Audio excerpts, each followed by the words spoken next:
Sejarah seringkali dianggap membosankan, hanya deretan angka dan nama yang mati. Tapi di sini, kita percaya bahwa setiap puing runtuhan menyimpan nyawa. Dari kejayaan Nusantara hingga perang besar yang mengguncang dunia. Kita akan rangkai kembali serpihan masa lalu menjadi sebuah kisah utuh yang menggetarkan hati. Selamat datang di Dongeng Sejarah.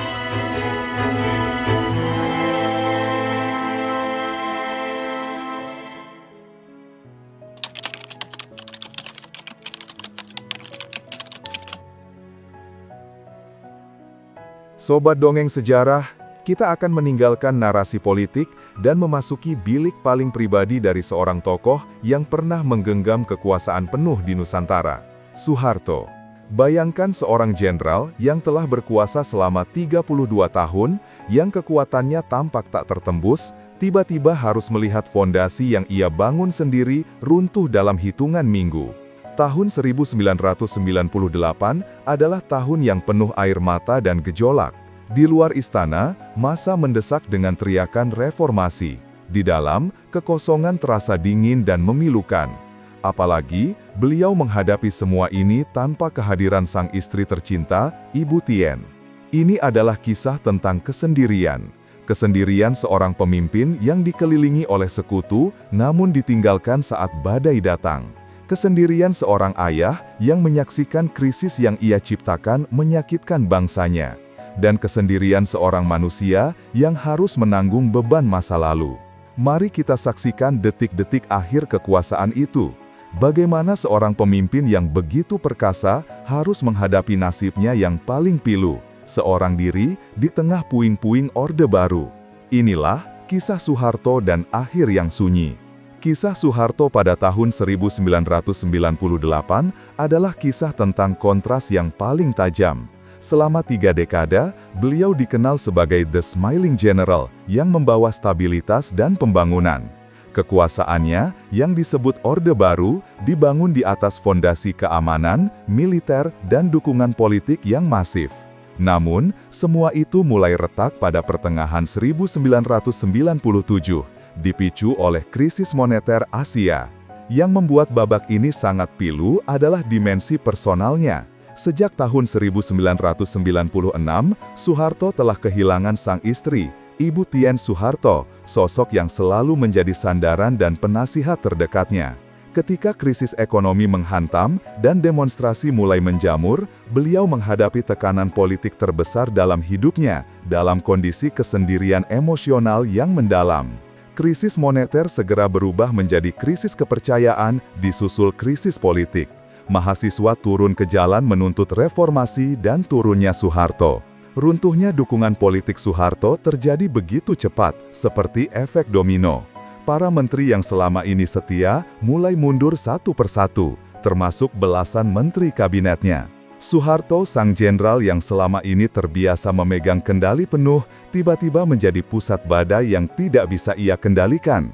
Ia harus membuat keputusan paling sulit bukan di medan perang, melainkan di istana yang kini terasa sunyi dan penuh tekanan. Bangkitnya sang Jenderal Soeharto. Soeharto lahir pada 8 Juni 1921 di Desa Kemusuk, Godean, Yogyakarta, dari pasangan Kertosudiro dan Sukirah. Masa kecilnya diwarnai dengan kehidupan sederhana di pedesaan Jawa. Pendidikan formalnya relatif singkat, namun ia menunjukkan minat dan bakat besar di bidang militer sejak muda. Karirnya menanjak pesat. Pendudukan Jepang. Ia menempuh pendidikan militer dan bergabung dengan PETA, pembela tanah air pada masa pendudukan Jepang. Masa revolusi. Soeharto aktif dalam Perang Kemerdekaan 1945 sampai 1949, salah satunya dikenal atas perannya dalam serangan umum 1 Maret 1949 di Yogyakarta yang membuktikan eksistensi Republik di mata internasional. Setelah revolusi berakhir, ia terus meniti karir di lingkungan Angkatan Darat, mencapai posisi Panglima Komando Strategi Angkatan Darat, Pangkostrat, pada awal tahun 1960-an. Karir dan takdir Soeharto berubah total pasca peristiwa Gerakan 30 September G30S 1965. Penyelamatan situasi. Soeharto memainkan peran kunci dalam mengambil alih kendali keamanan dan memulihkan keadaan pasca tragedi tersebut. Perannya ini membuatnya menjadi figur yang sangat kuat dan diandalkan oleh Angkatan Darat. Super Semar, 11 Maret 1966. Melalui surat perintah 11 Maret, Super Semar, Soeharto menerima pelimpahan wewenang dari Presiden Soekarno untuk mengambil tindakan yang dianggap perlu demi menjaga keamanan.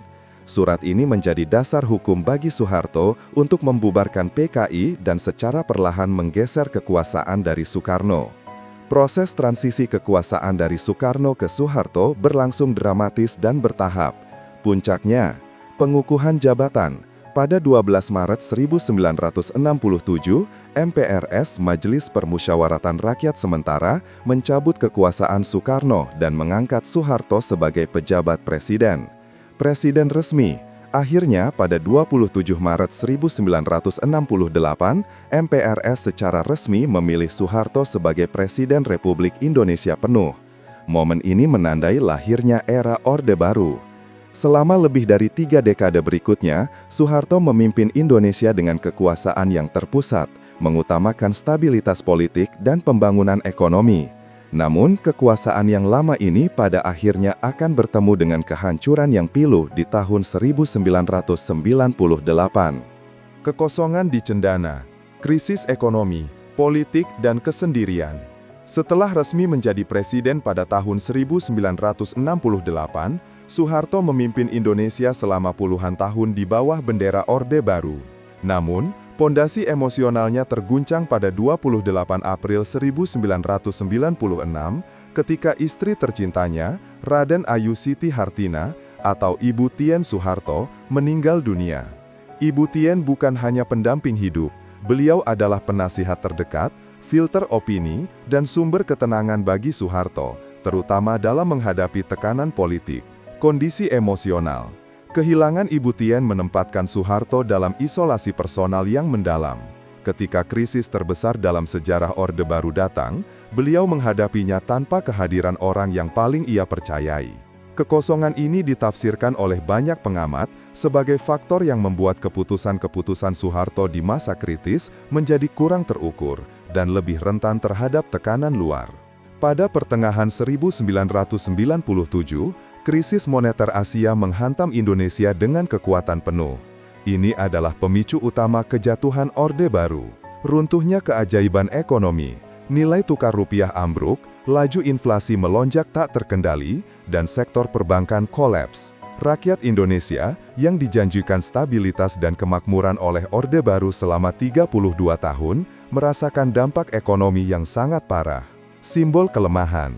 Ketergantungan pada pinjaman dari Dana Moneter Internasional (IMF) menjadi simbol kegagalan. Momen penandatanganan kesepakatan dengan Direktur Pelaksana IMF, Michel Kamdesus, pada Januari 1998, yang dilakukan dengan Presiden Soeharto tampak menunduk, secara visual menghancurkan wibawa sang presiden di mata publik. Krisis ekonomi ini dengan cepat bermetamorfosis menjadi krisis politik dan sosial. Rakyat tidak lagi percaya pada janji stabilitas dan mulai menuntut pertanggungjawaban atas kekuasaan yang telah berlangsung terlalu lama. Tekanan jalanan dan tuntutan reformasi pun mulai muncul ke permukaan. Tragedi Mei dan gelombang reformasi. Memasuki tahun 1998, krisis kepercayaan yang dimulai oleh krisis moneter semakin membesar. Gelombang gerakan mahasiswa muncul secara masif di seluruh kota besar di Indonesia. Mahasiswa menuntut reformasi yang meliputi 3 tuntutan utama, Tritura Baru, turunkan harga, tegakkan hukum, dan yang paling krusial, turunkan Soeharto. Hilangnya keamanan. Bagi Orde Baru yang selalu menonjolkan stabilitas dan keamanan, gerakan massa yang tidak terkendali ini adalah pukulan telak. Demonstrasi menembus batas-batas kampus dan menjadi gerakan rakyat yang didukung publik secara luas. Tekanan psikologis. Bagi Soeharto, ini adalah tekanan psikologis yang sangat berat. Ia terbiasa mengendalikan situasi, namun kini menghadapi gelombang protes yang datang dari kalangan muda dan intelektual, simbol dari generasi yang ia anggap gagal ia yakinkan. Momen puncak dari gejolak ini adalah tragedi berdarah yang menjadi katalisator kejatuhan Orde Baru. Penembakan Trisakti, 12 Mei 1998.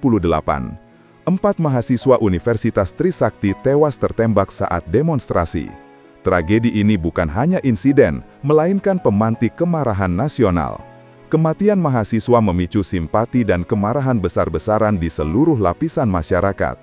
Kerusuhan massal, 13 hingga 15 Mei 1998.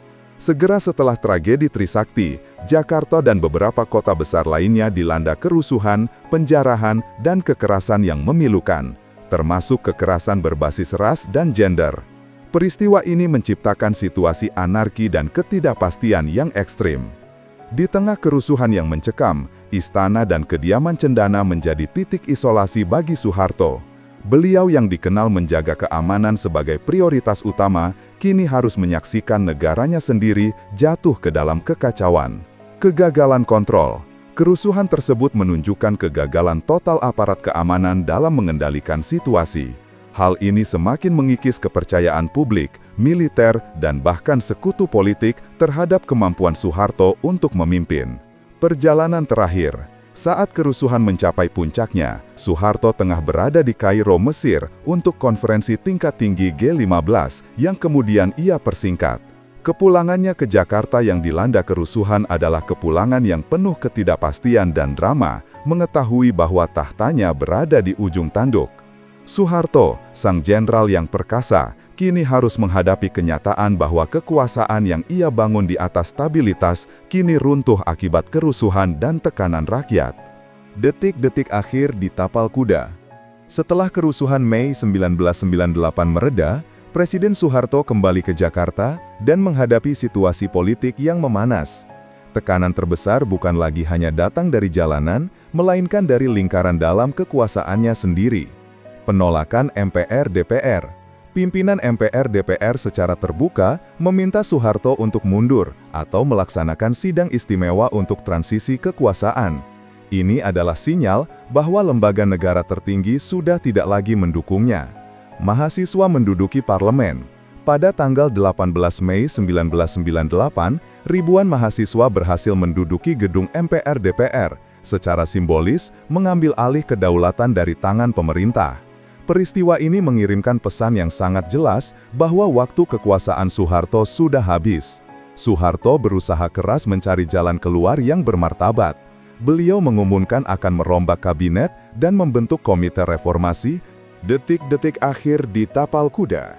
Setelah kerusuhan Mei 1998 mereda, Presiden Soeharto kembali ke Jakarta dan menghadapi situasi politik yang memanas.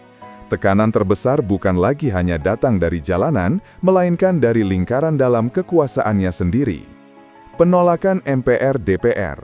Pimpinan MPR-DPR secara terbuka meminta Soeharto untuk mundur atau melaksanakan sidang istimewa untuk transisi kekuasaan. Ini adalah sinyal bahwa lembaga negara tertinggi sudah tidak lagi mendukungnya. Mahasiswa menduduki parlemen. Pada tanggal 18 Mei 1998, ribuan mahasiswa berhasil menduduki gedung MPR-DPR secara simbolis mengambil alih kedaulatan dari tangan pemerintah. Peristiwa ini mengirimkan pesan yang sangat jelas bahwa waktu kekuasaan Soeharto sudah habis. Soeharto berusaha keras mencari jalan keluar yang bermartabat. Beliau mengumumkan akan merombak kabinet dan membentuk komite reformasi sebagai upaya untuk menenangkan massa. Kewenangan yang dipertanyakan. Soeharto mengundang 14 Menteri Kabinet Pembangunan 7 ke kediamannya di Cendana untuk meminta mereka bergabung dalam komite reformasi yang baru. Pengkhianatan politik. Pada dini hari 21 Mei 1998, 14 menteri tersebut yang merupakan sekutu-sekutu politiknya selama puluhan tahun justru mengirimkan surat pernyataan yang menolak bergabung dengan kabinet baru.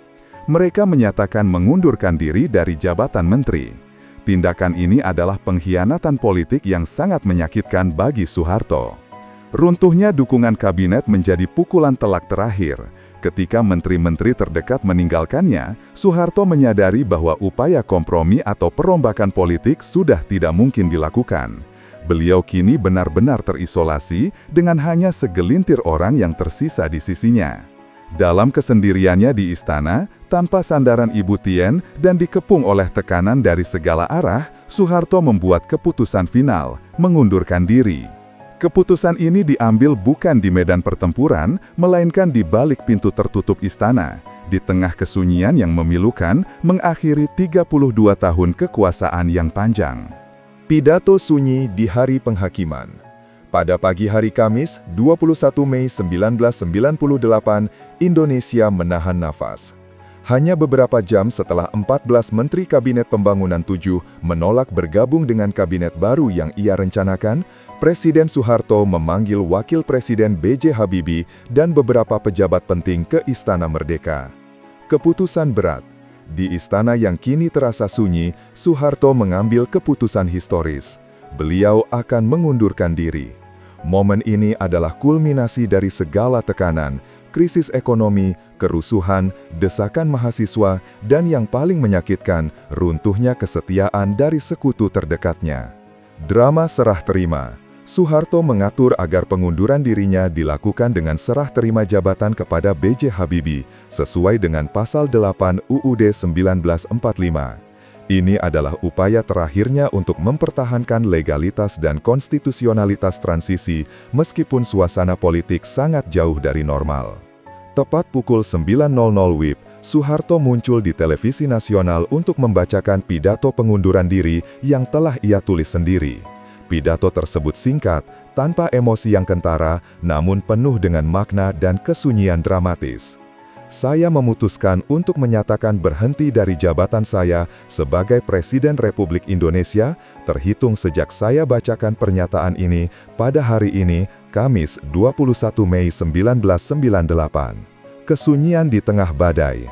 Pidato ini dibacakan di tengah kekosongan dramatis.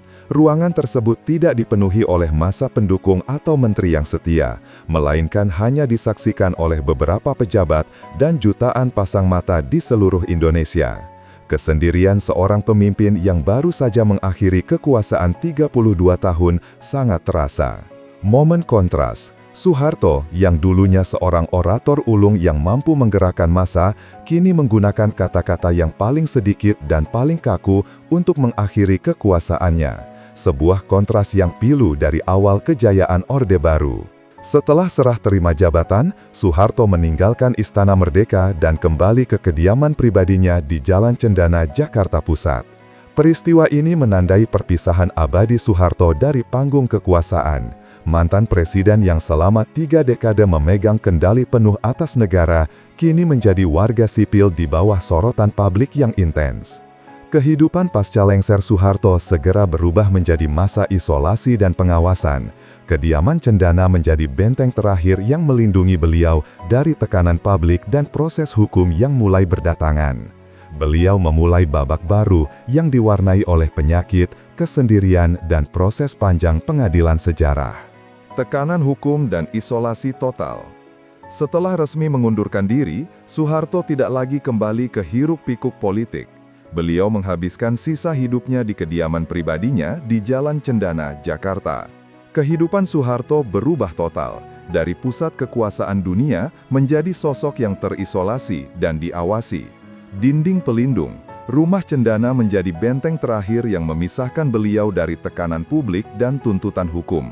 Meskipun tidak secara resmi ditahan, Soeharto praktis menjalani kehidupan sebagai tahanan dalam rumah sendiri, jarang tampil di hadapan publik dan terbatas dalam pergerakannya.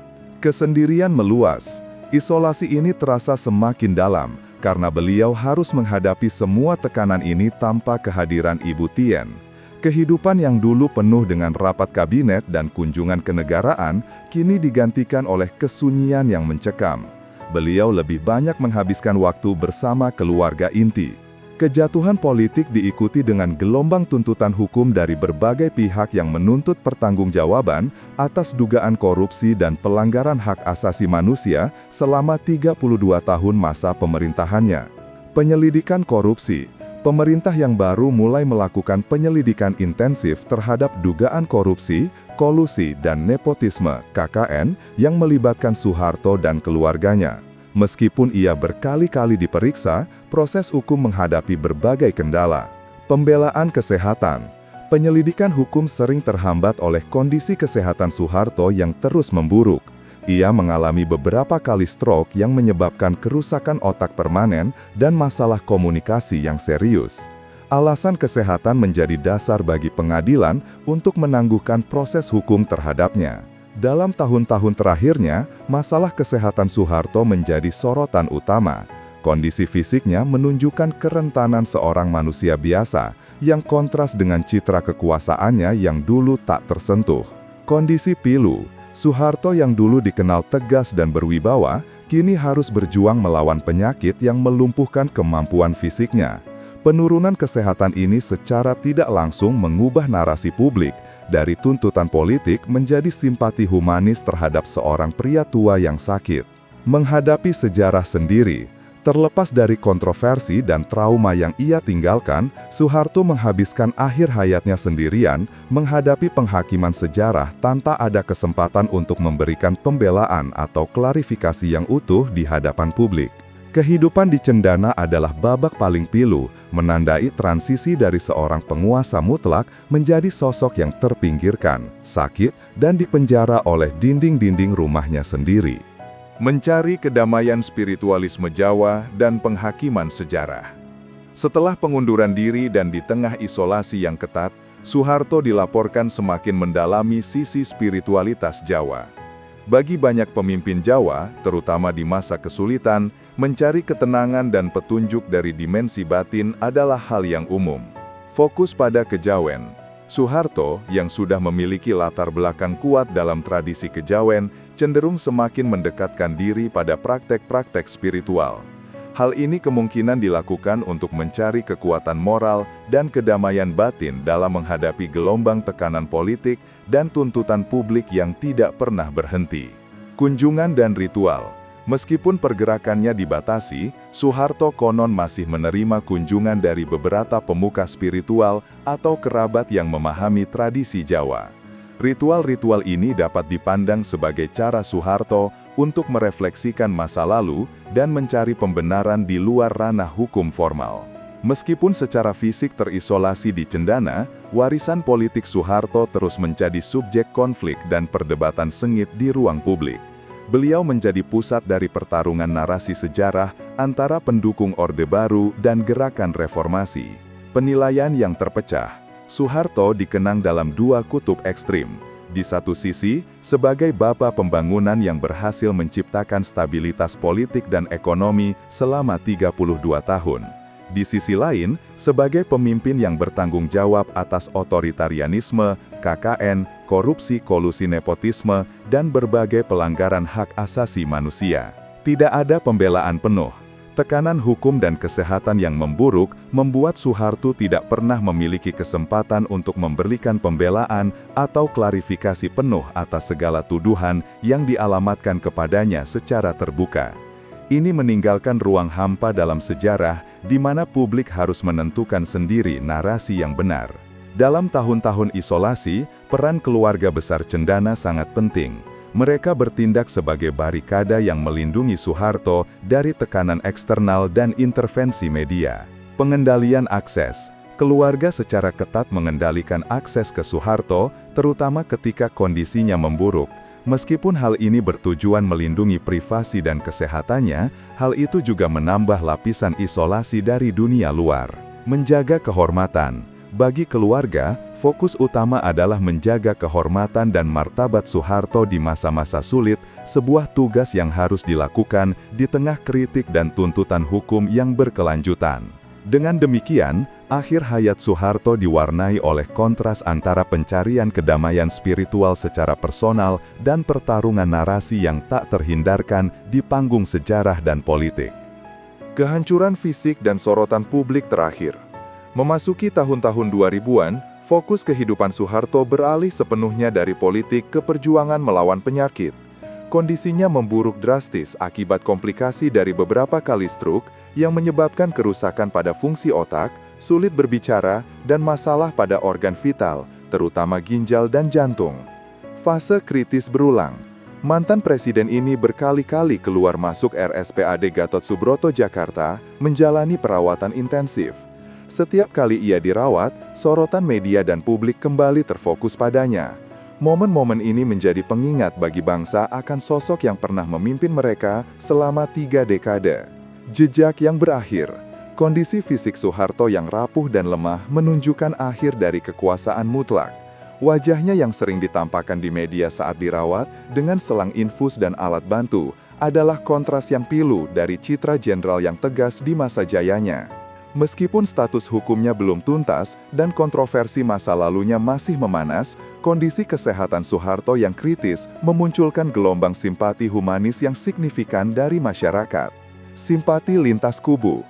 Bahkan dari kalangan yang dulu menuntutnya mundur, muncul suara-suara yang menyerukan penghentian proses hukum atas dasar kemanusiaan. Banyak pihak berpendapat bahwa penghakiman sejarah sudah cukup memberatkan. Kunjungan pejabat. Pejabat tinggi negara, termasuk presiden yang menjabat, dan mantan-mantan rival politik, secara berkala menjenguk Soeharto di RSPAD.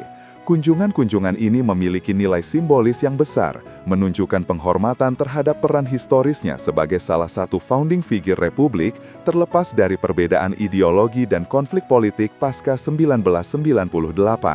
Di masa-masa terakhir ini, Soeharto tidak lagi memiliki peran politik aktif, tetapi ia tetap menjadi figur simbolis yang sangat kuat.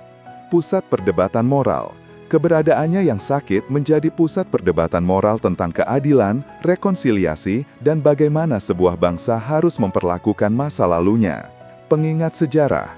Setiap berita tentang kondisi kesehatannya secara tidak langsung memaksa bangsa untuk merefleksikan kembali seluruh babak Orde Baru, prestasi dan tragedinya, sehingga warisannya terus hidup melalui perdebatan, bukan melalui kekuasaan. Soeharto menghabiskan akhir dekadanya dalam isolasi pribadi, tetapi secara paradoks, kondisi fisik yang hancur justru membuatnya kembali ke sorotan publik, menuntut bangsa untuk menghadapinya sebagai seorang manusia. Pelukan keluarga dan doa lintas batas. Memasuki fase kritis di awal tahun 2008, ketika Soeharto dirawat intensif di RSPAD Gatot Subroto, fokus beralih sepenuhnya dari politik ke kemanusiaan. Di ruangan rumah sakit yang dipenuhi peralatan medis canggih, momen-momen haru dan intim terjadi antara Soeharto dan ke-6 anaknya beserta cucu-cucunya. Pengakuan dan maaf.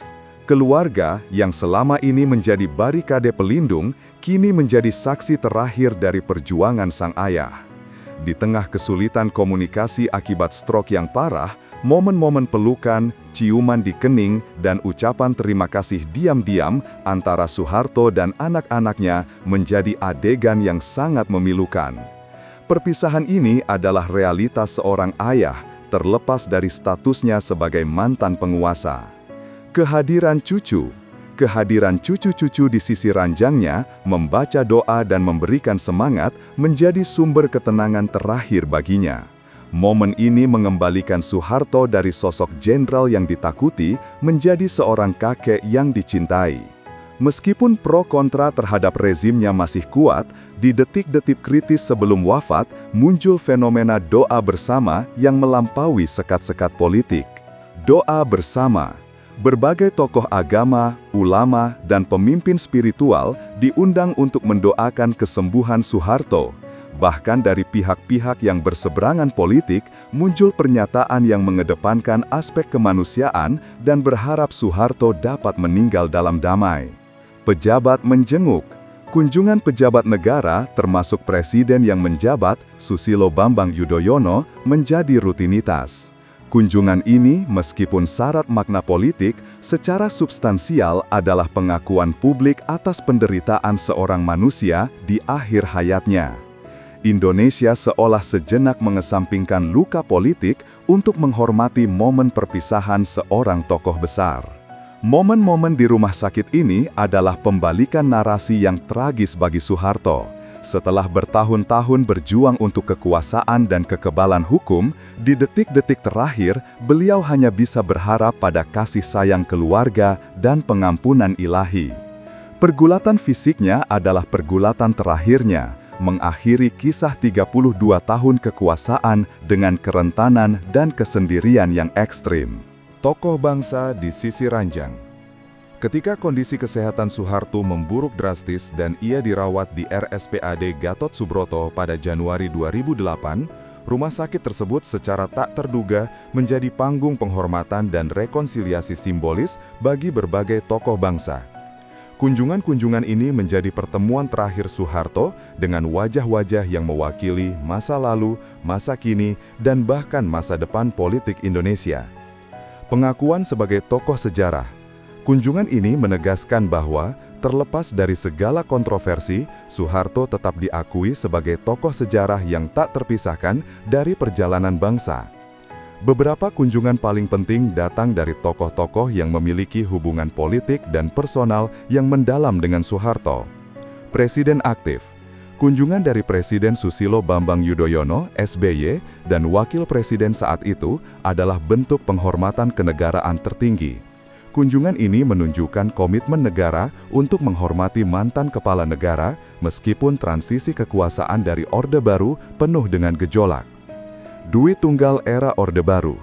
Kunjungan dari B.J. Habibie yang merupakan wakil presiden dan penggantinya saat ia lengser memiliki makna historis yang dalam.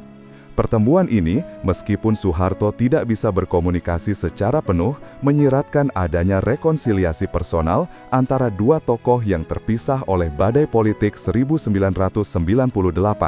Tokoh militer dan politik lama. Sahabat-sahabat lama dari kalangan militer, termasuk mantan Panglima ABRI dan menteri-menteri senior Orde Baru, berdatangan. Kunjungan mereka adalah simbol kesetiaan personal yang bertahan melampaui keruntuhan kekuasaan. Yang paling signifikan adalah kunjungan dari tokoh-tokoh yang mewakili kekuatan-kekuatan politik yang dulu pernah menjadi rival atau korban dari rezim Orde Baru. Rival politik dan tokoh reformasi. Beberapa tokoh yang dulunya berada di garis depan gerakan reformasi atau yang pernah dikritik oleh Orde Baru juga menunjukkan kepedulian dengan menjenguk.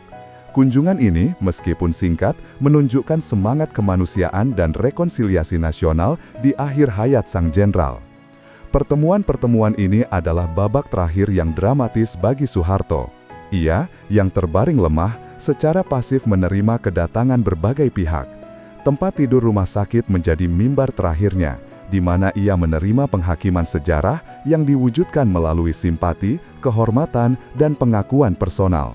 Semua kunjungan ini menegaskan bahwa, di mata Indonesia, Soeharto adalah sosok tak terhindarkan yang jasanya tak bisa dihapus meskipun tindakannya tak luput dari kritik. Kepergian sang jenderal dan warisan kontras. Setelah berjuang melawan berbagai komplikasi penyakit selama beberapa minggu di RSPAD Gatot Subroto, Soeharto wafat pada hari Minggu, 27 Januari 2008, pukul 13.10 WIB, di usia 86 tahun. Pengumuman resmi. Berita wafatnya Soeharto segera diumumkan secara resmi. Meskipun statusnya sebagai mantan presiden penuh kontroversi, pemerintah menetapkan masa 7 hari berkabung nasional sebagai penghormatan kepada mantan kepala negara. Reaksi publik. Kematian Soeharto memicu reaksi beragam, kesedihan mendalam dari pendukung dan simpatisan lamanya, namun juga perdebatan sengit tentang bagaimana sejarah harus mencatat perannya. Jenazah Soeharto diberangkatkan dari RSPAD ke kediaman Cendana, dan kemudian dibawa ke Solo untuk dimakamkan. Pemakaman dilakukan secara militer dengan upacara kenegaraan di Astana Giribangun, Karanganyar, Jawa Tengah, pada 28 Januari 2008. Lokasi ini adalah kompleks pemakaman keluarga yang sebelumnya telah dibangun untuk mendiang istrinya, Ibu Tien Soeharto. Pilihan keluarga. Pemakaman di samping Ibu Tien melengkapi babak pilu kesendirian Soeharto pasca 1996. Setelah bertahun-tahun diasingkan dari publik dan politik, beliau akhirnya menemukan tempat peristirahatan terakhir di samping pendamping hidupnya. Penghormatan massal. Meskipun pengawasan keamanan ketat, ribuan warga, veteran, dan simpatisan berdatangan ke Solo dan Karanganyar untuk memberikan penghormatan terakhir. Ini membuktikan bahwa ikatan emosional dan historis antara Soeharto dan sebagian rakyat Indonesia tetap kuat hingga akhir. Kisah hidup Soeharto adalah sebuah drama politik, ekonomi, dan personal yang sangat kompleks. Warisan yang ia tinggalkan bersifat dualistik. Pembangunan dan stabilitas. Beliau diakui atas jasanya dalam menstabilkan negara pasca 1965, mengendalikan hiperinflasi, dan meletakkan fondasi pembangunan ekonomi jangka panjang, Repelita. Kritik dan kejatuhan. Di sisi lain, rezimnya dikenal karena otoritarianisme, sentralisasi kekuasaan, dan tingginya tingkat KKN, korupsi, kolusi, nepotisme, yang akhirnya menjadi penyebab keruntuhan sistemnya. Hingga kini, Soeharto tetap menjadi figur yang paling kontroversial, namun tak terhindarkan dalam narasi sejarah Indonesia. Kejatuhannya yang pilu di tengah kerusuhan menjadi pelajaran abadi tentang batasan kekuasaan dan tuntutan rakyat. Sobat Dongeng Sejarah, kita telah menyelesaikan kisah Soeharto, dari jenderal yang bangkit hingga akhir yang sunyi di cendana. Beliau mengajarkan kita bahwa kekuasaan sebesar apapun pada akhirnya harus tunduk pada hukum alam dan tuntutan sejarah. Jika kisah jenderal yang penuh kontroversi ini menginspirasi kalian, berikan dukungan dengan menekan tombol like. Saya ingin menutup dengan refleksi di kolom komentar. Apa hikmah terbesar yang bisa diambil Indonesia dari periode 32 tahun kekuasaan Soeharto, dan mengapa akhir kekuasaannya harus terjadi dengan cara yang begitu dramatis? Tuliskan pandangan kalian. Jangan biarkan kisah-kisah inspiratif ini hilang di telan zaman. Subscribe channel Dongeng Sejarah untuk terus merawat ingatan bangsa. Sampai jumpa di kisah selanjutnya. Salam Reformasi.